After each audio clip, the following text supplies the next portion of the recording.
Biology হচ্ছে পশু প্রাণী মানুষ এগুলোর মানে দেহ নিয়ে তত্ত্ব আর কি। এটাই বায়োলজির মূল তত্ত্ব। বুঝতে পেরেছ? আচ্ছা, তোমাকে যে আমি কালকে হোমওয়ার্ক দিয়েছিলাম সেটা করেছো? হ্যাঁ স্যার, করেছি। দেখেন। দেখি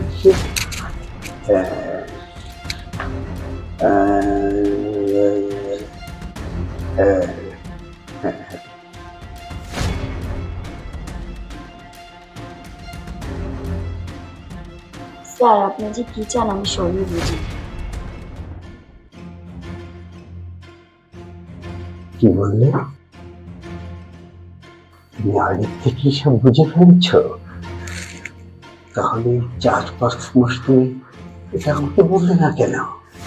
তাহলে তো এতদিনে প্র্যাকটিক্যাল শিখিয়ে ফেলতাম। স্যার, সবুরের ফল খুব মিষ্টি হয়। এত মাস সবুর করেছেন, তাই আজকে আমার মতন সুন্দরী একজন পেয়েছেন। স্যার, ফ্রিজে বড় বড় মালটা আছে, মালটা খাবেন? এনে দিব? মাছটা কি দরকার?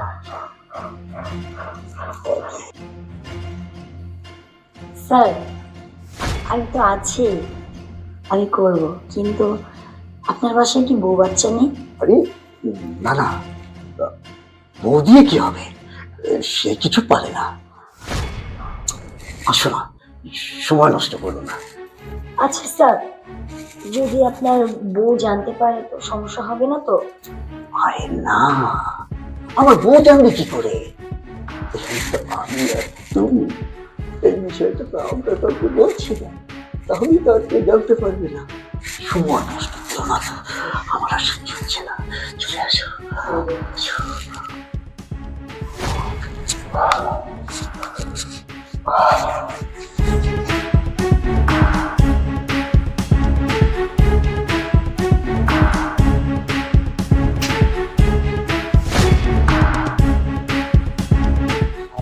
শিক্ষকের গায়ে হাত তুলেছিস? তোর এত বড় সাহস!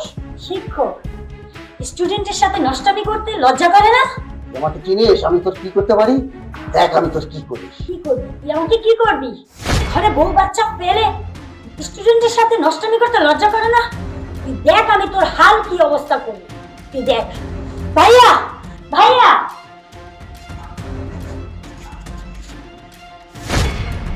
তার মানে এই বুইরা আজকেও তোর সাথে নষ্টামি করছে, তাই না? ভাইয়া, তোমাকে আমি বলেছিলাম না এই বুইরা আমার সাথে নষ্টামি করে? আজকেও তাই করেছে। আমি ক্যামেরাতে সব রেকর্ড করেছি, তুমি যে ক্যামেরা লাগিয়েছো। ভাইয়া, রেকর্ড? রেকর্ড মানে কিসের রেকর্ড? তোরের 10 দিন আর ভিউজের 1 দিন। তুই কি মনে করছিস একের পর এক এরকম ভাবে নষ্টামি করে যাবি আর কোনোদিন ধরা পড়বি না? শোন, আমার বোন তোর এইসব ব্যাপারে আরো অনেকদিন আগে বলছিল, কিন্তু এতদিন তোকে ধরতে পারিনি কেন জানিস? কারণ কোনো প্রমাণ ছিল না। এই শিক্ষক হলো জাতির মেরুদণ্ড। শিক্ষকতার মতো মহান একটা পেশায় থেকে এরকম নষ্টামি করতে তোর একবারে বিবেকে বাঁধলো না? এই আমি তো যতটুকু জানি তোর বাসার মধ্যে বউ আছে, আমার বোনের বয়সী ছোট ছোট বাচ্চা আছে, তাদেরকে রেখে অন্য একটা মেয়ের সাথে নষ্টামি করতে তোর বিবেকে বাঁধে না? আমার তো এখন সন্দেহ হচ্ছে তুই তো আরো কয়েক বাসার মধ্যে টিউশনই পড়াস, তাদের সাথেও মনে এরকম নষ্টামি করিস, তাই না? তোর কোনো ছাড় নেই। তোর মতো নষ্ট চরিত্রের লোককে আজকেই আমি পুলিশে দিব। বাবা, আমি আমার ভুলটা বুঝতে পেরেছি। আমাকে তোমরা ক্ষমা করে দাও। আমি আর জীবনে এইসব কাজ করবো না। এই কান ধরে প্রথম করছি, কোনোদিন করবো না। তোমরা যদি দিও না আমাকে, আমার চাকরিটা খেয়েও না, তাহলে আমার বউ বাচ্চারা সব না খেয়ে মরবে। এই বুড়ো বয়সে আমি কোথায় আমার ছেলে মেয়ে নিয়ে যাবো, কি খাবো? আমাকে আজকের জন্য তোমরা ক্ষমা করে দাও প্লিজ। আর কোনোদিন করবো না, কথা দিচ্ছি। তোর আর একটা কথাও শুনতে চাই না। তুই যদি ভুল করতি তাহলে সেটা ক্ষমার যোগ্য ছিল, কিন্তু তুই যেটা করছিস সেটা পাপ, আর এরকম পাপের কোনো ক্ষমা হয় না।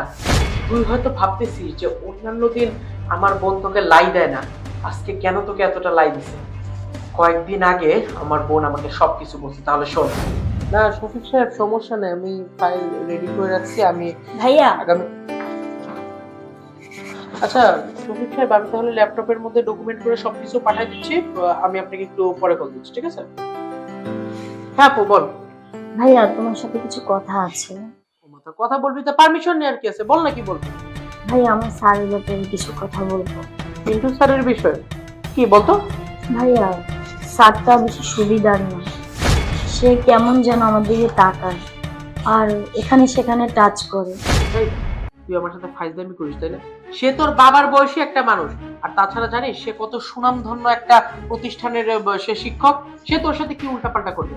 ও বুঝছি, সামনে তো তোর পরীক্ষা আসতেছে, এই জন্য পড়ালেখা না করার জন্য একটা বাহানা খুঁজতেছিস তাই না?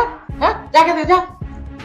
ভাইয়া যদি অল্প একটু সময় হতো বা এমনি যদি ধরতো কিছু বলতাম না। সে বেশ কয়েক মাস ধরে এরকম করে আমার দিকে কেমন কেমন করে যেন তাকায়, আমাকে হাতের পায়ে এখানে সেখানে টাচ করে।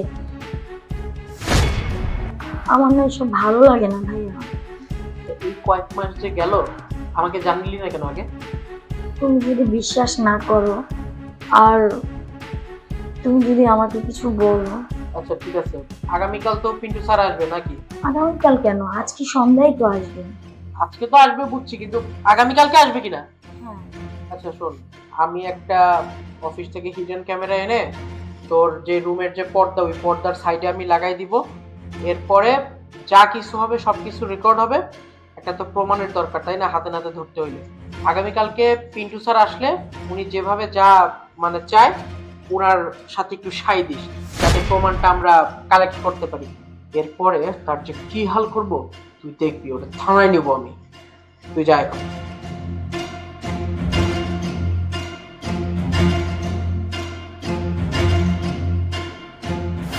এবার বুঝলি তো?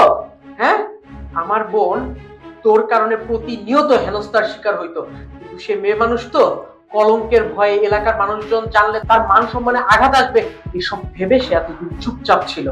কিন্তু আজকে তো প্রমাণও পেয়ে গেছি।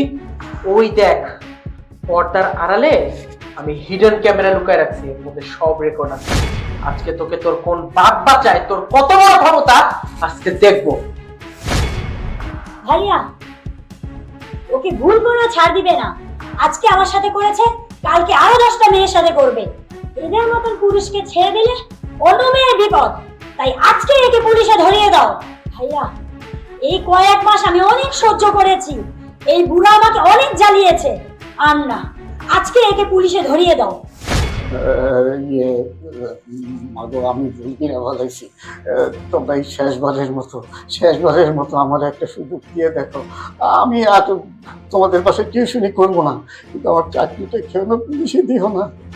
আমি খুব বিপদে পড়ে যাবো, এই শেষ বসে আমাকে ক্ষমা করে দাও। আমি তোমাদের কাছে মাপ চাচ্ছি। তোর কোনো ক্ষমা নাই, তোকে আজকে থানায় নিব। এরপরে যখন টিম থেরাপি দিবে না, তখন বুঝবি। চল বাবা শোনো, বাবা শোনো।